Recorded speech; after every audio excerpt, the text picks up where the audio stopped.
Let me begin by saying welcome to all of our new students, our new faculty members, and welcome back to all of our returning students and faculty members. I always enjoy the start of a new school year. I know it can be quite hectic, but it's a time for some of you to make new friends, to catch up with old friends and teachers. But what I like most about the start of a new school year is that it's a chance for a fresh start or a new beginning. In an article in the upcoming issue of J-Notes, I refer to a Pope Francis quote that came from World Youth Day a few years ago. And that quote is, "Do not bury your talents, the gifts that God has given you. Do not be afraid to dream of great things." Now this school year, this new school year, provides you with an opportunity to develop and use these talents, the gifts that God has given you, in the classroom, on the playing field, in co-curriculars, at home, in your spiritual life, and certainly in serving others. Just because you have not worked hard in the past in developing in some of these areas doesn't mean you have to continue down that same road. Use this school year as a chance to use the gifts God has given you, to be thankful for those gifts, and to give your best in the use of those gifts in serving God and others. The second part of Pope Francis's quote, "Do not be afraid to dream of great things," reminds me of yesterday's pep rally. So for those of you big brothers and new students, you recall Mr. Minsall standing up here repeating the phrase, "Do not be afraid." So I encourage you to heed that advice, to dream of great things, to not be afraid to be open to change and ultimately open to growth, and to share your talents with the rest of us. I wish you the very best as you begin this exciting school year. Thank you, God bless, and good luck.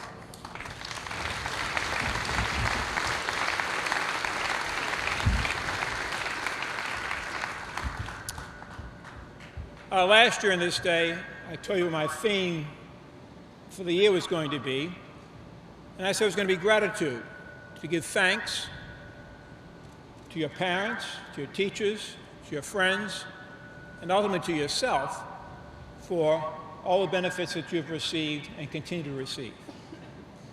So I want to repeat my thanks to you, the students, the faculty, the parents, the staff, everyone here who sacrifices so much to achieve what we need to do, and that is to bring about the change of the young men here that's going to enable them to be men that God planned them to become.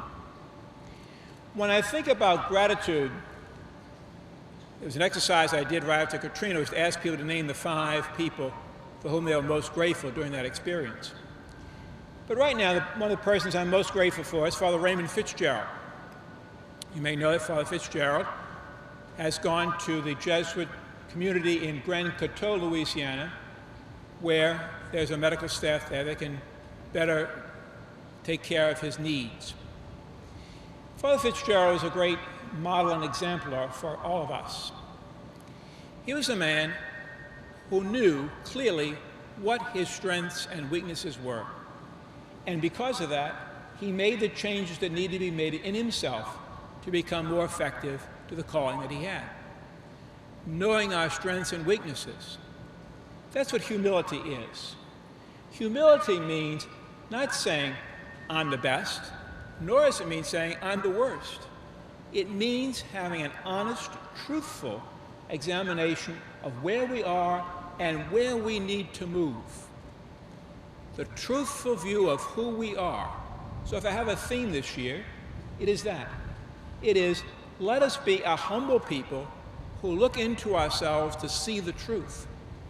If we are arrogant and saying we're the best and we have no need for change, we will indeed be total failures in life. Even though we may be successful by some measures, ultimately we will fail. Our success comes from our acknowledging our weaknesses, our imperfections, and making the changes that need to be made. You know, one of the ways in which we manipulate people is to give them names like elite.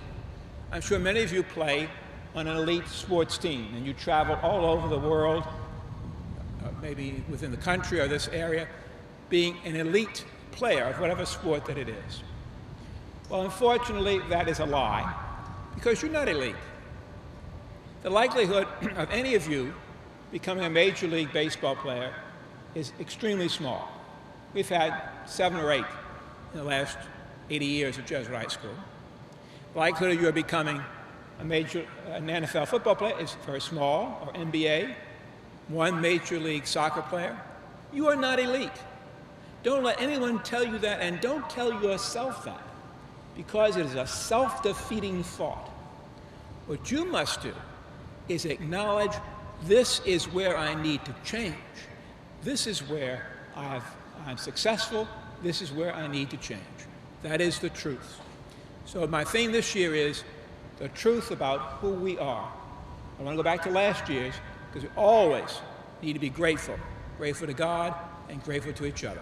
Thank you.